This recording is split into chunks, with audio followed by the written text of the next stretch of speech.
Hey guys, Hello Bella here. In this video, I'm going to be covering some dating safety tips for women, and if you don't find this video useful, maybe someone that you know will. It's really important that women stay aware and have situational awareness in situations that could potentially become dangerous, and unfortunately, dating is a dangerous thing for women. And one of the things that made me want to make this video is because I've had some experiences that caused me to basically no longer feel safe using websites like Tinder. And I know Tinder rolled out a new thing in the last week where they're going to say that they can give background checks and that you can run potential checks on people that you would want to go on a date with, which I think is really good for both men and women, because obviously if someone has a criminal record, there are certain things that just are red flags for anyone. So I think that that's going to be a really good feature. But it kind of just reminded me of all the situations that I've been in, especially when I was younger and I was using dating apps, like when I was 19 or 20, and I was a little bit more naive about safety issues. And these are things that I would want to tell, for instance, a younger person that I might know to just kind of stay aware. So I'm going to go over my tips and kind of give you the logic behind them, and then we can kind of discuss at the end, like just some overall strategies for just completely the mindset that you need to have and the way that you need to carry yourself on a date with someone that you are meeting for the very first time. So let's get into it. The first thing that I want to tell you is to always go in your own car, and this is a safety measure because, for one, it allows you to be able to leave whenever you want to leave. So if you need to leave the date for any reason, you'll be able to, and it also keeps someone from knowing where you live. If someone were to pick you up at your apartment or your house, this is just giving them a little bit more information than what they really need, and I think that that's another good reason, is just kind of build that wall up of security before you go somewhere with someone, that you are able to leave when you want to leave. So definitely always arrive in your own car, and then always leave in your own car too.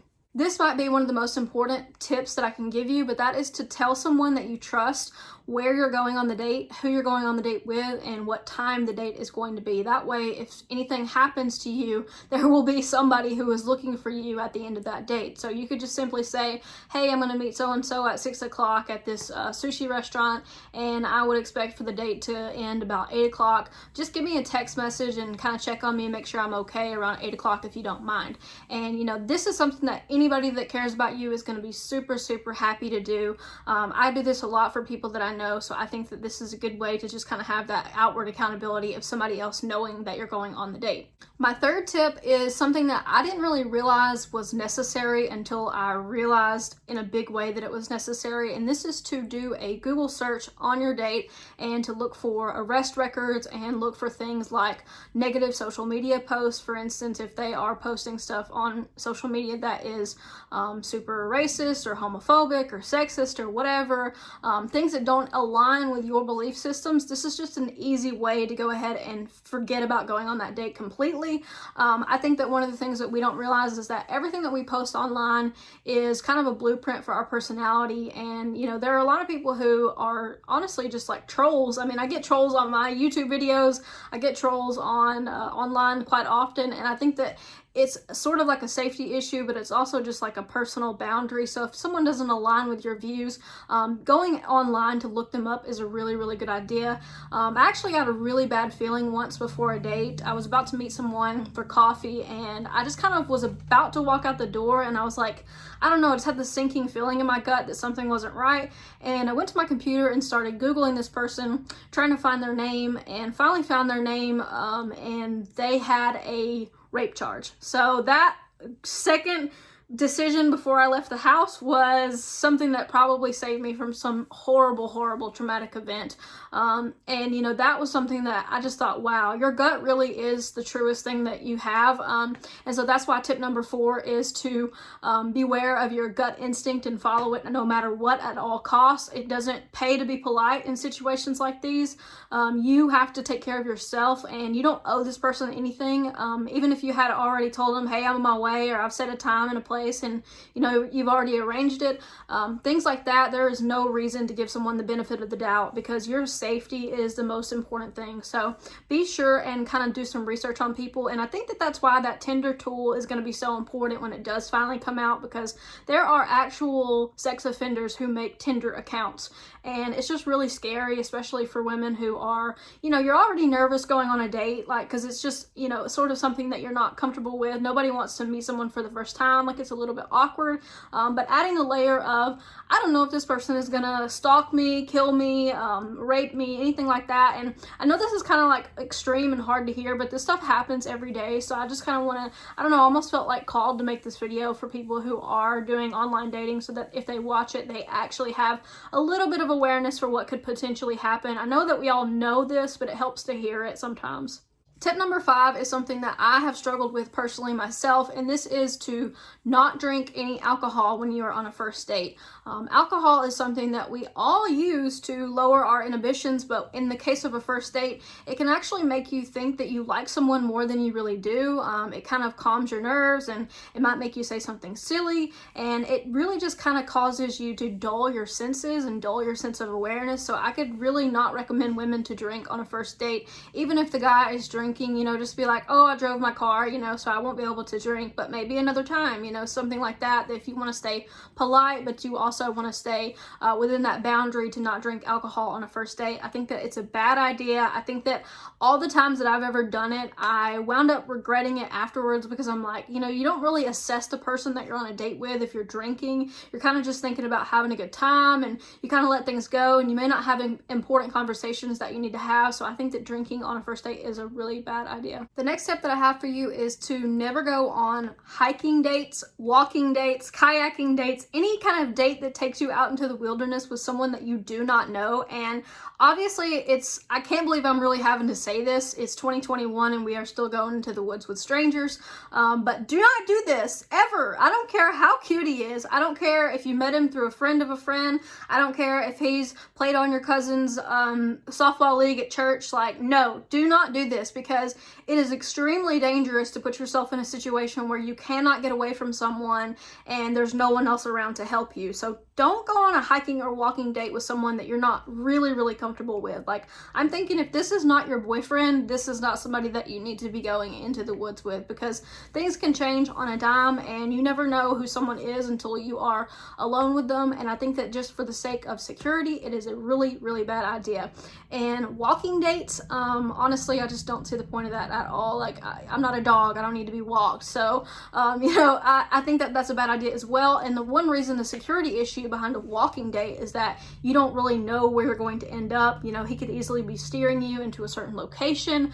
And I know, once again, this sounds crazy, but this stuff happens to women all the time. And so we just need to be aware of it. The next tip that I have is potentially, I guess, controversial in some circles, but I think that you should carry some kind of protection on you at all time. And I don't mean a condom. You should carry that too, but I'm talking about a self-defense weapon, whether that be a small handgun, a taser, pepper spray, a knife in your purse. You need something on you that makes you feel a little bit safer in those situations. And personally, I don't go anywhere without protection. I just think that it's a really, you know, it's a dog-eat-dog world, and it's one of those things where, you know, I don't want to need it and not have it. It's better to have it and not need it. That's the saying that all gun owners will tell you. And personally, I think that if you're going somewhere with someone that you don't know, it's very low chance that you're actually going to need to have that. It's more of a psychological thing, knowing like, okay, this is something that I have on me. I'm secure. I can defend myself if the situation arises. So I think that it's a good thing to have some kind of defense weapon.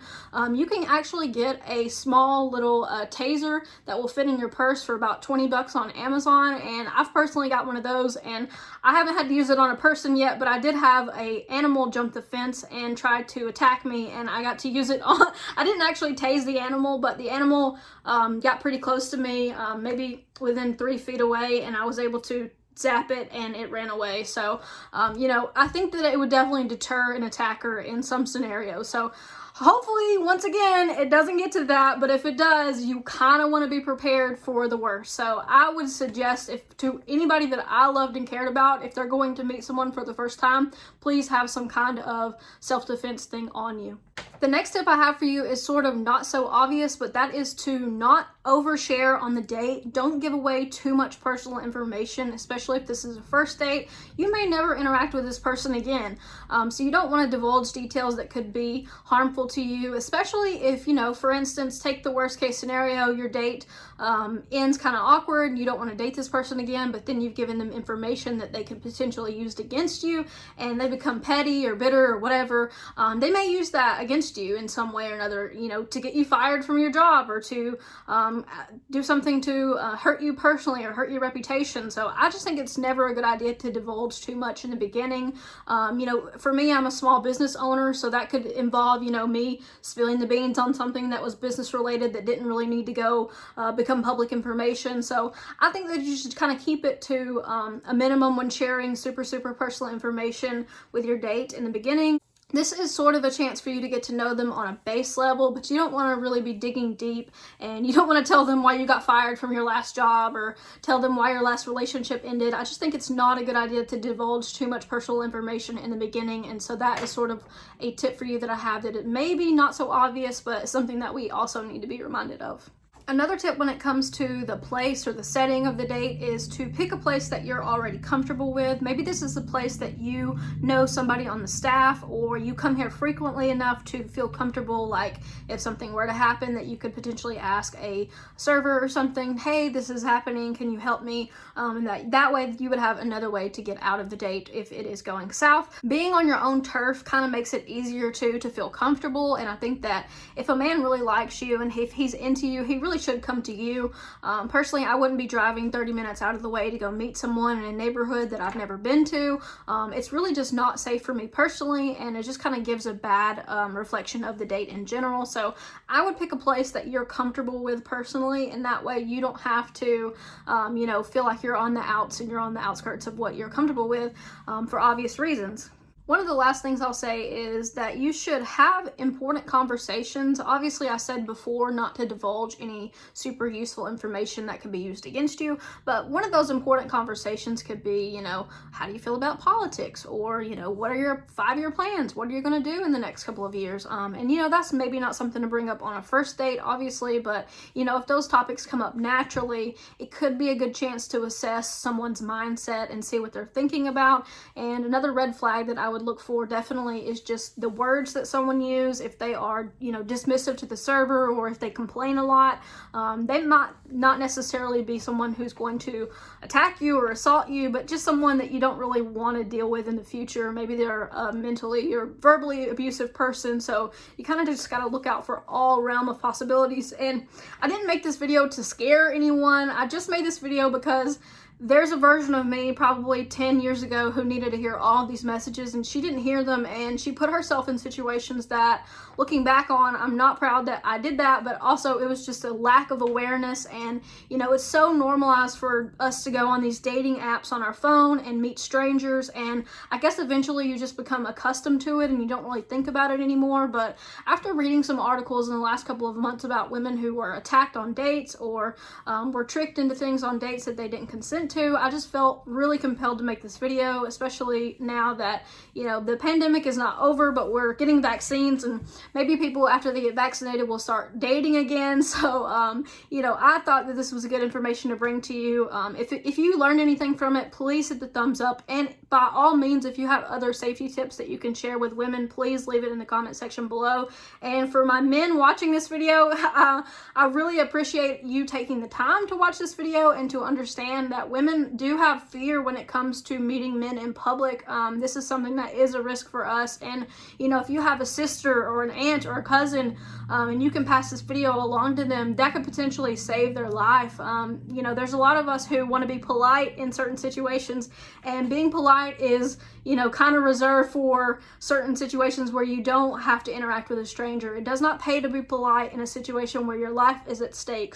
If you don't take anything else away from this video, please understand that you don't have to be polite. You can leave a situation when it feels unsafe. You do not have to do things to appease other people, whether this be a date or any situation in life. Do what feels right to you. Trust your gut instinct. We have evolved for millions of years to stay alive, so your gut is what keeps you alive. So never go against your gut, and I think that you'll be okay. And yeah, maybe enjoy dating. I don't know. I know this video can be really stressful for people who had not thought of these things before, but honestly, being informed and being prepared is half the battle, and then the rest is just trusting your gut. So good luck, get out there, go on dates, have fun, and I will catch you in the next video.